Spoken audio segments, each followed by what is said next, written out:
Hey you guys, so for today's video, I'm going to be going through just some self-care tips, some things that I do that really help me. I've been wanting to do this video for a while, but I've been putting it off just because I feel like every time I started writing down what I would talk about, I was like, oh, this is so silly. And then I realized that a lot of people have that mentality, and that is why people think self-care isn't important, but it's vital, really. So I wanted to bring up a bunch of things that I've done that help me personally, habits that I try to keep up with, and I wanted to kind of list some things that are more accessible for those of you that may not have money to put towards self-care, because I know a lot of people like kind of start with therapy and medication and stuff like that, but that's not super accessible for everyone. Even if you are making good money, therapy isn't really that accessible. It's very, very expensive. It's phenomenal if it's accessible for you, but if it's not, then I just wanted to list a few other things that are free or a lot cheaper. And then I also wanted to add in some tips that might appeal to more of you if you are not a creative type. A lot of times when I have looked up self-care in the past, it focuses really heavily on, putting that kind of importance onto things like art and all that kind of stuff. And while that's fantastic if you are creative, there's plenty of people on this planet that aren't creative and they don't have an artistic bone in their body. So that's just not super helpful. So hopefully at least one of these tips will apply to you if you're going through a time. If you're at a point where listening to an entire video about self-care seems daunting, I will list all of the tips down below as well, so you guys can kind of just quickly reference that if you're not able to sit through the entire video. So before I jump in, I just wanted to give a little disclaimer quickly. For those of you that don't know, I'm sure plenty of you do, I talk quite openly about my mental health. But if you don't know, if you're new here, whatever, I have dealt with depression for a really, really long time, over 10 years. It's been a wild ride. So anyways, just a quick disclaimer so you guys know what I'm kind of dealing with. I'm also going to tell you guys how all of these things relate back to my mental health and like how it helps me, just so that you guys can kind of hopefully relate to certain points as to what might work best for you. This video feels like super professional. All right, class, turn to page 34. Okay, so for the first few things, I just wanted to mention a couple kind of like mindset things. This is not my favorite route for dealing with mental health because I really don't like the whole like, just tell yourself you're beautiful. Just tell yourself it's gonna be okay. You know what I mean? Like, I don't like that because for me, I'm like, okay, but I don't feel that way and it's not fucking okay. But these are more so kind of going into mindfulness rather than trying to convince yourself of something that you're not going to convince yourself of. So the first thing that I wanted to mention was noticing what makes you feel bad. So this seems obvious for some, but for some it's not, and we're not really paying attention to where these shitty feelings are coming from. We're just acknowledging that we feel crappy all the time. And this goes into mindfulness, so kind of stopping to recognize like, okay, my mood has shifted a little bit. What have I been doing? Is there any particular reason why it's shifted, or is this just fully out of my control? You can control a lot of situational things. So noticing what makes you feel bad is a big one. So this could be things like you're following Instagram accounts that make you feel really shitty. And again, a lot of these things might seem really silly to you guys, but I think you'd be surprised how much of a difference it can make when you just start implementing these really, really small things every day. So unfollowing Instagram accounts that don't make you feel good. If there's a person in your life that you always talk to that really brings you down and it's something that's easy enough to just kind of disconnect from that person and drift away from, do it. It's not worth it. Like, I've had so many people like that in my life where I'm like, ugh, like every time I talk to this person, I feel shitty, I feel drained, I feel tired, whatever kind of thing. And at some point I just had to be like, okay, like this isn't working for me anymore. So I just have to slowly kind of distance myself and walk away from that. So notice what makes you feel bad, pay attention to it, write it down and try and kind of break those habits, move away from those things if possible. Another big one for me is just having to accept that the day isn't going the way that I want it to go. I deal a lot with guilt surrounding what I should be doing, what I haven't gotten done yet kind of thing, and I focus very, very little on what I have done or any kind of accomplishments that I might have made that day. So this was something that I talked to my therapist about quite heavily in the beginning when I first started going to her, and she just kind of basically was like, stop saying you should be doing something, either do it or don't do it, but like, don't kind of sit there and go back and forth and back and forth and back and forth rather than just making the decision to do it or not do it. So even now, for instance, a lot of you guys know that I'm very inconsistent on YouTube. I always have been. I've been more consistent in the past year, so you might not have noticed it as much if you're a newer subscriber. But those of you that have been here for the long haul, you know, sometimes there would be months that would go by and I wouldn't be posting a video. So this used to be my dread every single day. Like I would wake up and be feeling so shitty mentally and feeling like really just exhausted and not on the ball, basically, not feeling good and not wanting to film. But I would kind of sit there and like get mad at myself and call myself lazy and be frustrated and cry and be upset. And like, it sounds very dramatic if you've never dealt with mental health. And I know that, again, like everyone loves to talk about how easy it is to be a YouTuber. Trust me, I'm very aware. I've worked retail. I know that being a YouTuber is a breeze, but it doesn't matter.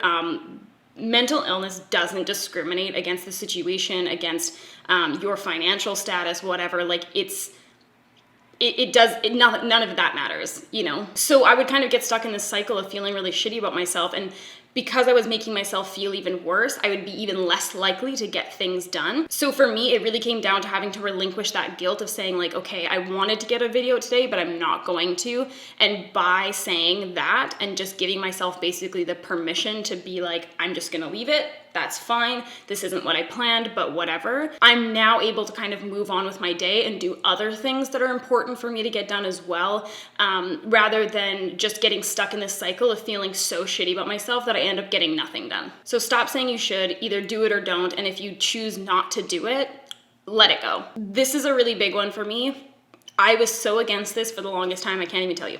I'm not a planner. I don't like planning things. I don't like having things planned. It gives me a lot of anxiety. I feel tightness in my chest just talking about it. So it's really hard for me to make plans and like stick to them. And also to have put myself on kind of like a work schedule since I work from home, different stuff like that. But since I first walked in the doors of my therapy sessions, my therapist was really adamant about me getting and using a day planner. And I was like, I don't need that shit. I got it all right here, okay? I don't have it all right there. Because I didn't have a day planner, I would always be like, ooh, what was that one thing? What was that thing? Where did I write that down? What time was that at? Was it at that time? Was it not? Like I would just have so much anxiety over really, really small things planned. And the night before I had something planned, I'd be freaking out about it. I'd be like, what if I sleep in? I'd get a really bad sleep because of it. I gave in. Having an agenda has made a huge difference in my life. I'm gonna explain to you guys exactly how I use it. So I write down absolutely everything in my agenda. So I will write down like 6 a.m. I'm waking up, I'm having breakfast from 6 to 6:30. 6:30 to 7:30, I'm going to the gym. 8 to 9, I'm filming. 9 to 10, I'm editing. 11 o'clock, I eat lunch, whatever kind of thing. And this might seem really stressful for you, but what this did for me was allow me to know, okay, these things are happening. I have them written down. I'm not going to forget. And it kind of helped me manage my time because for me, I can get really, really sucked into things super easily. Like I'll start reading Twitter on my phone.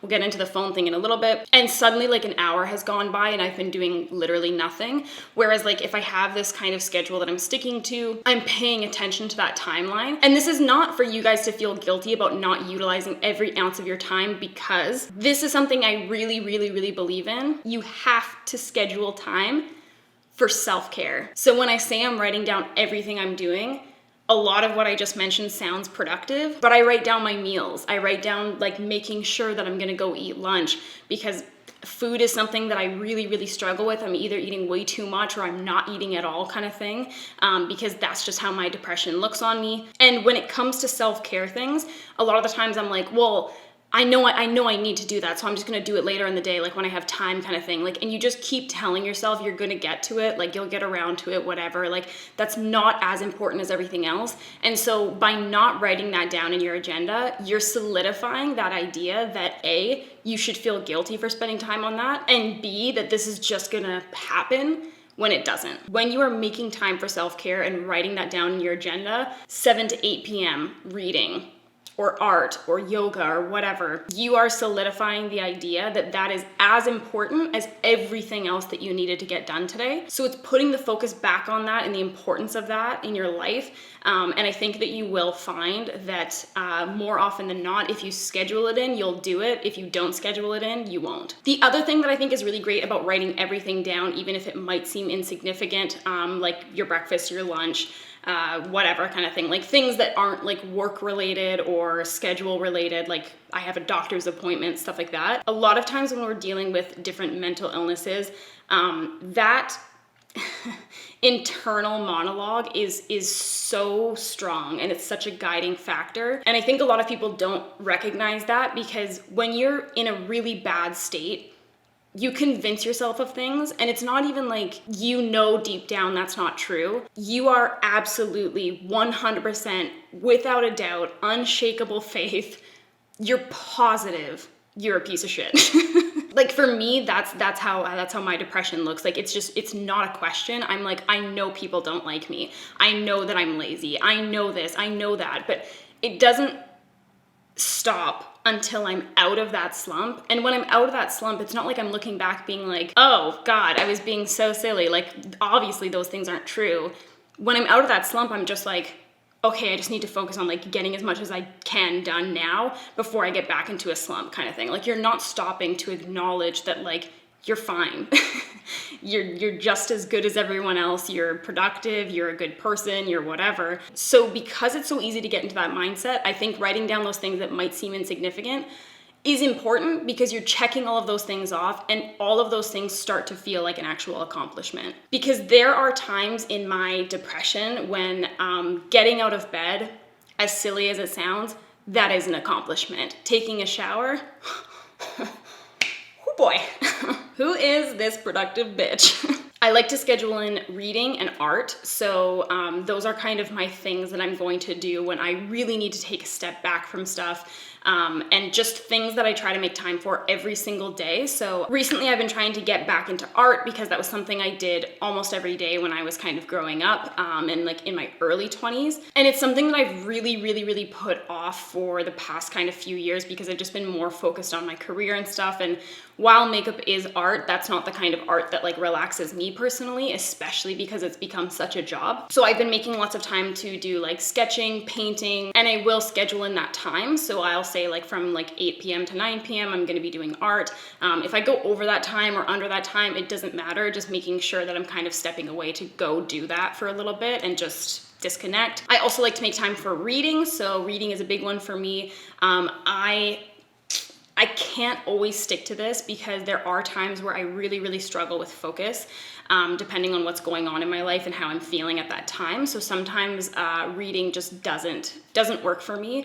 And I try to kind of sit down, read a couple pages. If it's working out and I'm able to kind of carry on, I'll sit down and I'll read. If it's one of those times where like I'm really struggling with focus and I feel like I'm rereading the same sentence over and over again, I'll just switch to something else. I'll go do art, I'll take a bath, whatever. Another thing that really helps me to kind of step out of my headspace is listen to podcasts. I'm a big podcast lover. I really love podcasts. I feel like they really help me to be productive. They help me to kind of take myself out of my head sometimes when I'm really struggling. Housework, one of the first things to go out the window when I'm having a bad week or month or year or whatever. I don't prioritize shit like that anyways, but listening to podcasts kind of helps make me not focus on the task at hand, but more so just like I'm focusing on the podcast and I'm kind of mindlessly doing this other thing. There's a podcast out there for everyone. Like there's so many fantastic podcasts and like so many great topics. Some are a lot easier of a listen than others, so I think you should just explore it. I think you should try and find some. I don't know. I have a podcast that you could listen to. Just throwing it out there with my best pal, Alyssa. I don't know.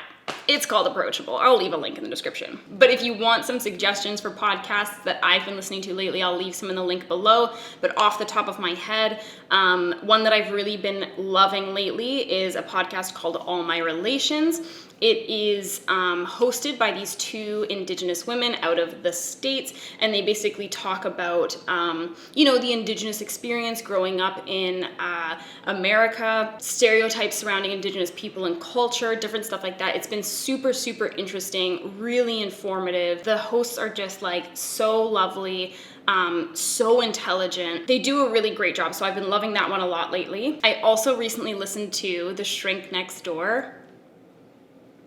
It was fucking crazy. It was just basically about this guy that had gone to a therapist, and his therapist started taking advantage of him. It was fucking crazy. And then just recently I started listening to The Man in the Window, which is another crime one.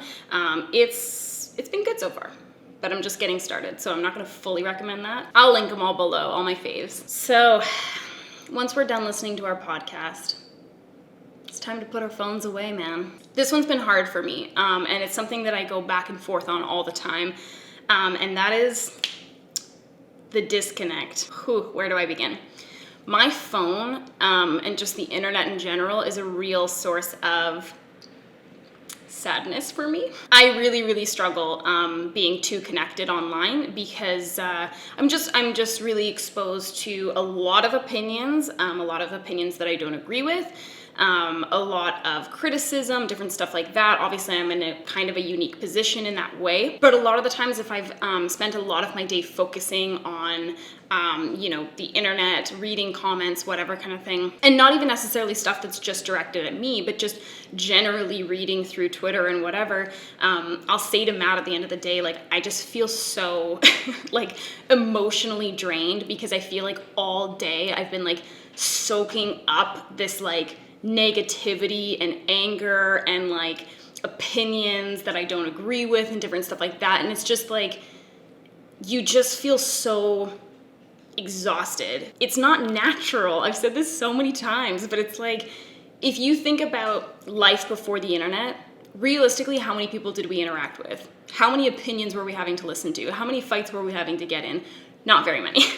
But now it's like you're so hyper kind of clicked into the whole world. And in some ways that's so great and it's such a blessing and you're able to kind of find communities and stuff. But in a lot of ways you end up just kind of focusing almost entirely on gossip and finding out more and digging deeper and getting into fights with people and expressing your opinion and whatever. So it's just this catch-22, right? Because there's a time and a place, but I think that all day, every day is not the time or place. I think it's very effective whether you're working in an online space or not, if you're just like a normal person using the internet like a normal person. I think a really great thing to do is to hook your phone up outside of your bedroom, or if you're living in a really small space, to hook your phone up as far away from your bed as possible. I've said this in a few videos before, but I'm a really big believer in spaces and spaces being designated for different things. So I don't like the idea of sitting in bed doing work or texting people or whatever, because my bed is for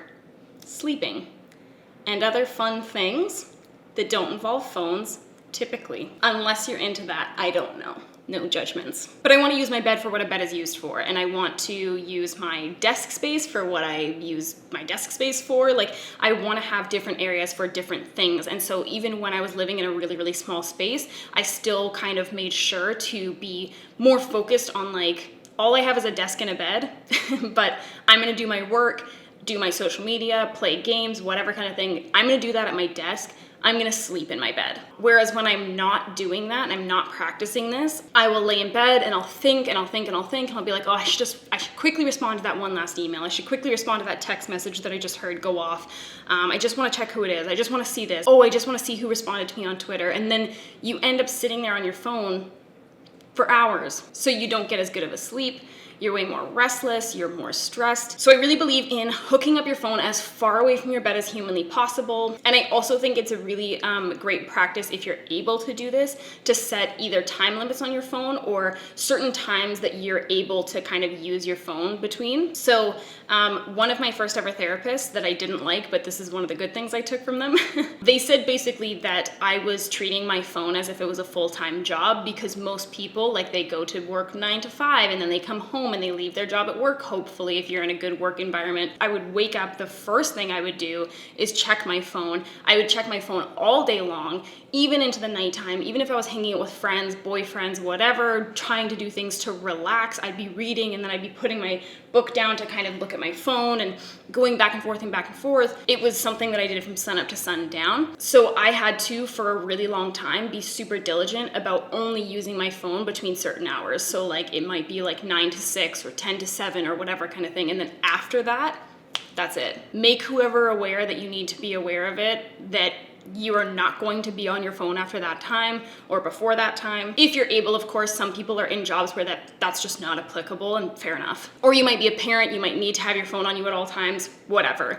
If it is a thing that you're able to do, I definitely recommend it. If you can't do that, I do recommend time limits. So that might be 20 minutes, that might be an hour, whatever kind of thing, but that's it. If you pick up your phone and you're intending to spend time on it, to read, to gossip, to text, whatever, set a time limit for yourself. Once that time limit is up, put it away, go do something else.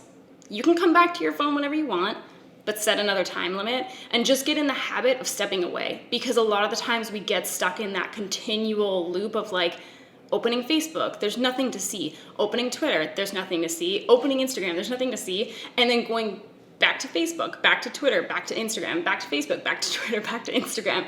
We're not reading anything new. We're not seeing anything different, but we're hoping we will. It's like opening the fridge and hoping there's gonna be food when you know you haven't been grocery shopping in 3 months. And this is just super time consuming. So if you're setting that limit, even if you're doing that cycle, who cares? At least you're only gonna be doing it for 15 minutes or whatever, instead of doing it for hours. So disconnecting is a big one. I wanted to kind of segue that into my next point, which is getting out in nature. These all sound so stupid, but like, just try it, okay? Going on a walk, even if it's for like 5 minutes around your house. I like to go without my phone because if I'm going to die, let it be at the hands of a woodland serial killer. Just my personal feelings. I like to go without my phone because I like to use nature to practice mindfulness. So this seems like a not important skill to have, but it is very, very helpful. So the way that I practice mindfulness is just by trying to really pay attention to what's around me. So when I'm out in nature and stuff like that, I'll stop, I'll smell the smells, I'll kind of wonder where those smells are coming from. I smell something super sweet. Is it this bloom on this tree? Is it the ground? Whatever kind of thing. Like I just stop to like really take this all in, really focus on it, looking at the colors, looking at the shapes of leaves, different stuff like that, trying to find snails. These all sound so stupid and so insignificant and not like self-care at all, but it takes you out of this kind of lull that we get into where we're just on autopilot and we just do the things that we're doing without thinking. We just pick up our phone without even realizing that we're picking up our phone. We're scrolling, whatever kind of thing.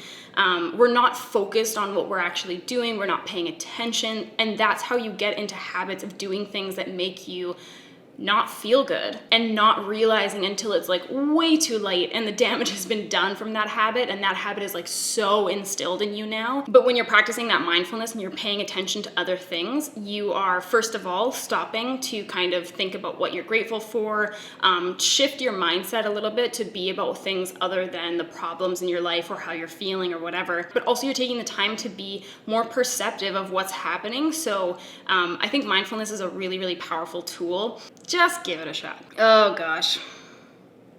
Not to be that bitch, but to be that bitch. Yoga. I don't know what to say. My whole life, I've listened to people be like, yoga's life-changing. And I was like, it's probably not. You're sweating in a room. It is. I'm eating my words once again. It's a dark time for me. Prayers and thoughts are appreciated during this time. Hot yoga specifically has been something that has been really, really, really helpful for my mental state. I like going into a dark room and sweating. What can I say? Sue me. No, yoga makes me feel really, really connected to people around me. Even though I'm not paying attention to them, I still feel like I'm part of a community kind of thing. I don't talk to these people, I don't know their names, but like you're in this room, you guys are sharing in this practice, and it's a really, really pleasant experience, frankly. I think having the room being hot makes it a lot easier on my body as well. Even though the first time you go, you'll literally be like, this is a death trap. Who would sit willingly in a room this hot? It's so much more relaxing on my body. I have really, really bad back pain constantly because of these big old jugs. And working out and stuff like that is not my strong suit. I wish it was, but it's just not. I've accepted that. I try to get into the gym as much as I can. I try to focus on that as often as I can throughout the week, but yoga for me is a lot more of a approachable physical option. So I really do like that. I just wanted to quickly touch on it because it's something that I thought was really silly for a long time, and now I'm sad when I can't do it. So there you go. quitting my YouTube channel to become a yoga instructor, except for I'm bad at it, so I'm not gonna do that. This is the last thing that I wanted to touch on. You guys are probably like, thank God this is over. The last thing I wanted to mention is medication and therapy. There's a reason why I wanted to mention this last, and it's not because I don't believe in these things, it's because A, they're the most expensive, and B, they're the least accessible. I want you guys to feel like there are other options beyond medication and therapy, as much as I think this has been a huge, significant help in my life. I recognize that that is not a reality for a lot of people, and it's not going to be a reality for a lot of people. And I also know from my own experience that sometimes when you're in such a low state, the idea of having to go into a doctor is exhausting. The idea of having to tell people what's going on is horrifying.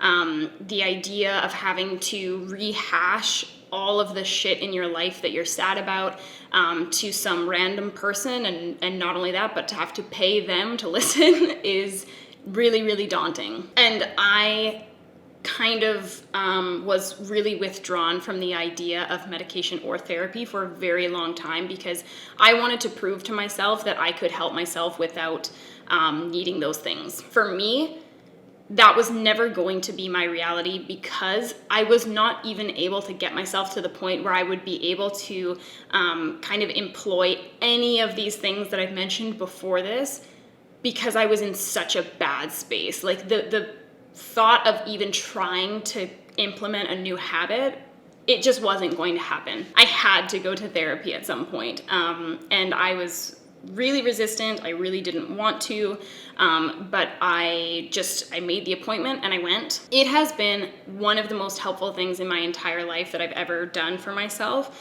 It's one of the best decisions I ever made. If therapy is something that's accessible to you, I absolutely recommend it. And that's not to say that it will immediately be awesome or helpful. If you are with a therapist you don't click with, find another one, because you'll know as soon as you go in there. If you sit down and you're not comfortable talking to that person, you don't like how they talk to you, you don't feel like they're taking you seriously or whatever kind of thing, it's not going to get better, most likely. It's worth it to just cut your losses and move on and find someone else, which is exhausting, I know. It's frustrating to have to sit there and re-explain everything to another person, but it is worth it completely, because I've been to therapists that I did not jive with, and I was like, therapy is dumb. Until I found someone that I really click with, and they're very helpful, and they've made coping just significantly easier in my life. So I'm kind of more often at a baseline where I'm able to do other things at home to help myself, rather than being so low that I can't do anything, let alone let someone else help me. So I do go to therapy every single week. I have a standing appointment that I never miss.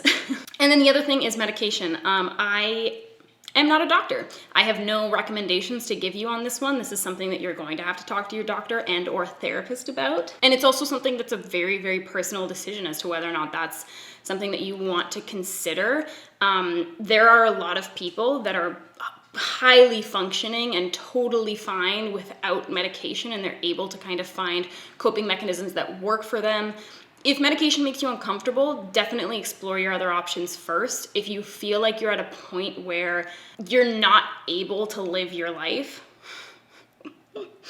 I feel like one of those commercials. Do you feel like depression is getting in the way of your life? Try Cipralex now. But seriously, for me, it was getting to a point where I was literally not able to operate. Like, I wasn't able to take care of myself. I wasn't able to get work done. I wasn't able to invest any time in other relationships, like, let alone pour myself a bowl of cereal. It was really bad. So I eventually was like, maybe I don't got this like I thought I did. And I had to accept that, and I did eventually go on to antidepressants, and they've been very helpful for me. I'm on Wellbutrin, for those of you that are curious. But yeah, medication is a big one. It's something that you really have to consider, really look into the side effects, consider if those are things that you're willing to deal with, if you end up having to deal with them, because sometimes it's really hard to deal with kind of getting adjusted to a new medication, especially if you're already in a low point. So just something I wanted to mention because it has been very helpful, but it's a big decision for sure. So you guys, that is everything for me today. Hopefully this wasn't the dumbest video you've ever watched. And I hope there was some stuff in here that was helpful for you guys. Definitely leave your self-care tips below, the things that really help you. These are the things that help me lots and lots. I will see you guys next time. Thanks for watching. Peace out.